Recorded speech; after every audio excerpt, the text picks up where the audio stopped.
എന്തിനാണ് റിപ്പീറ്റഡായിട്ട് പരസ്യങ്ങൾ കാണിക്കുന്നത്? റിപ്പീറ്റഡായിട്ട് പരസ്യം കാണിക്കുന്നത് നമുക്ക് ചിലപ്പോൾ തോന്നും ഇവർക്ക് തന്നെ വട്ടുണ്ടോ, ഒരു പ്രാവശ്യം കാണിച്ചാൽ പോരെ. നമ്മളൊരു പുതിയ സോപ്പ് വന്നു, പുതിയ സോപ്പ് വന്നതെന്ന് പറഞ്ഞ് എല്ലാവരും ഒന്ന് അറിയിച്ചാൽ പോരെ, എല്ലാവരും പോയി മേടിച്ചോളൂല്ലേ. ആദ്യത്തെ പ്രാവശ്യം നമ്മൾ കാണുമ്പോൾ നമ്മുടെ മൈൻഡിൽ രജിസ്റ്റർ ചെയ്തില്ല, ചുമ്മാ ഇങ്ങനെ സിനിമ കാണുന്നവരെ കണ്ടുപോകത്തേ ഉള്ളൂ. അത് വീണ്ടും വീണ്ടും വീണ്ടും വീണ്ടും വീണ്ടും വീണ്ടും കാണിക്കുന്നത് ഇവർ പിക്ചറുകൾ നമ്മുടെ സബ് കോൺഷ്യസിൽ രജിസ്റ്റർ ചെയ്യുന്നൊരു പ്രോസസ്സാണ്. ആ പിക്ചർ ഇങ്ങനെ വന്ന് നമ്മുടെ സബ് കോൺഷ്യസിൽ രജിസ്റ്ററായിട്ട് വരുന്ന പ്രോസസ്സാണ് ഇങ്ങനെ റിപ്പീറ്റഡായിട്ട് ചെയ്തുകൊണ്ടിരിക്കുന്നത്. അങ്ങനെ റിപ്പീറ്റഡായിട്ട് കണ്ട് ആ വിഷ്വൽസ് കണ്ട് നമ്മുടെ സബ് കോൺഷ്യസിൽ രജിസ്റ്റർ ചെയ്ത് കിടക്കുമ്പോൾ നമ്മൾ നേരെ ഷോപ്പിൽ ചെല്ലും. അന്നേരം ചിലപ്പം ബ്രാൻഡൊന്നും ഓർക്കത്തില്ല. നമ്മളൊരു ഷോപ്പിൽ ചെല്ലുമ്പോഴത്തേന് അവിടെ ആ സെയിം സാധനം അവിടെ ഡിസ്പ്ലേ ചെയ്തിരിക്കുന്നു. അതിനാണ് ഈ പരസ്യം കൊടുത്ത സാധനം അതേപടി അന്നേരം കടയിൽ ഡിസ്പ്ലേ ചെയ്യുന്നതിൻ്റെ ഉദ്ദേശം അതാണ്. ആ പരസ്യം പല പ്രാവശ്യം കണ്ടെന്ന് പറഞ്ഞു ആൾക്കാർ ഓർത്തിരിക്കത്തില്ല.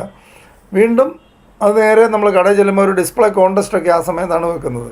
ആ ഡിസ്പ്ലേ കോൺടെസ്റ്റ് വെച്ച് കടക്കാരനെ കൊണ്ട് ഏറ്റവും നന്നായിട്ട് കടയിൽ ഡിസ്പ്ലേ ചെയ്തിരിക്കുന്ന കടക്കാരന് ഗിഫ്റ്റൊക്കെ കൊടുക്കും. അപ്പോൾ കടക്കാരൻ ഏറ്റവും നന്നായിട്ട് അത് ഡിസ്പ്ലേ ചെയ്ത് വെക്കും.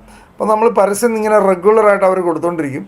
ആ പരസ്യം നേരെ നമ്മൾ കടയിൽ ചെല്ലുമ്പോഴത്തേന് അതേ സാധനം അതേ ഡിസൈനിലുള്ള സാധനം അവിടെ മുമ്പിലിരിക്കുമ്പോൾ നമ്മൾ കണക്ട് ചെയ്യുന്നു, നമ്മൾ കണ്ട സാധനം തന്നെയാണ്. ഇങ്ങനെയാണ് വാങ്ങിപ്പിക്കുന്നത്. ഇതിനാണ് ഈ റിപ്പീറ്റഡായിട്ട് ചെയ്തുകൊണ്ടിരിക്കുന്നുണ്ട്. കോടിക്കണക്കിന് രൂപ മുടക്കി അവർ പരസ്യം ചെയ്തുകൊണ്ടിരിക്കുന്ന കമ്പനികൾ. അവർക്ക് അറിയാൻ മേലാത്തവരല്ലല്ലോ. കോടിക്കണക്കിന് രൂപ മുടക്കി പരസ്യം ചെയ്തുകൊണ്ടിരിക്കുന്നത് റിപ്പീറ്റഡായിട്ട് നമ്മൾ കേട്ട് അത് മനസ്സിൽ തറയുള്ളൂ. നന്നായിട്ട് ഡ്രൈവിംഗ് അറിയാവുന്ന ഒരാളോട് വണ്ടി ഓടിച്ച് കഴിയുമ്പോൾ എനിക്കും ഡ്രൈവ് ചെയ്യണമെന്ന് തോന്നി. ഞാൻ പുള്ളിയോട് പറയാം, എനിക്കൊന്ന് പറഞ്ഞു തന്നാൽ മതി, ഞാൻ ഓടിച്ചോളാം, ഞാൻ നല്ല ബുദ്ധിമാനാണ്, എനിക്ക് ഡോക്ടറേറ്റ് ഉള്ള ആളാണ്. ആ ഡോക്ടറേറ്റ് വേറെ വിഷയത്തിലാണ്, ഡ്രൈവിങ്ങിലല്ല.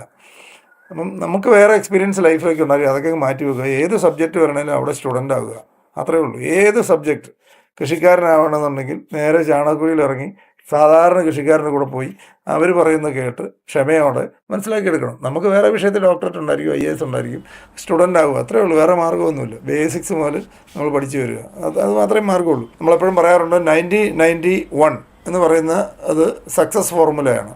ഈ 90-91 എന്താണെന്ന് വെച്ച് കഴിഞ്ഞാൽ അതിരാവിലെയുള്ള സമയം 90 മിനിറ്റ് 90 ദിവസം ഒരു സിംഗിൾ ഫോക്കസിൽ ഒരു പ്രൊജക്റ്റിലേക്ക് ഫോക്കസ് ചെയ്ത് കഴിഞ്ഞാൽ നമ്മുടെ മൈൻഡ് സെറ്റായി, അതിനകത്ത് നമ്മൾ ബേസ് ഉറച്ചു എന്നർത്ഥം.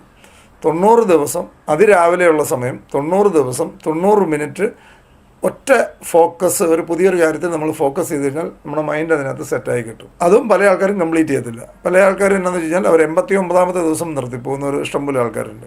ഒരു 90 ദിവസം പറ്റില്ല. അത് നമ്മുടെ പ്രശ്നമാണ്. നമ്മൾ അതിനകത്ത് നിൽക്കണം. അത് ഓഫ് ഓൺ അല്ല ഞാൻ പറയുന്നത്. അത് രാവിലെ നമ്മുടെ എല്ലാ അവയവങ്ങളും നമ്മൾ കൂടുതൽ അബ്സോർഷൻ വളരെ കൂടുതലാണ്. രാത്രി നമ്മുടെ എല്ലാ ഓർഗൻ ക്ലിയറിങ് നടക്കുന്നുണ്ട്.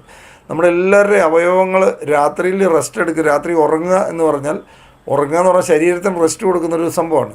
ശരീരത്തിന് റെസ്റ്റ് കൊടുക്കണമെങ്കിൽ തലേദിവസം രാത്രി 11 മണിക്ക് മൂക്കുമുട്ട കഴിച്ചാൽ ശരീരത്തിന് റെസ്റ്റ് കൊടുക്കുന്നില്ല. അവിടെ കിടന്ന് നമ്മൾ 10 മണിക്കൂർ ഉറങ്ങിയാൽ റെസ്റ്റൊന്നും ഉണ്ടാകത്തില്ല. ഏറ്റവും ലോഡ് കുറച്ച് വൈകുന്നേരം കഴിക്കുക. ലോഡ് കൊടുക്കരുത് വൈകുന്നേരം, ഒരു കാരണവശാലും ലോഡ് കൊടുക്കരുത്.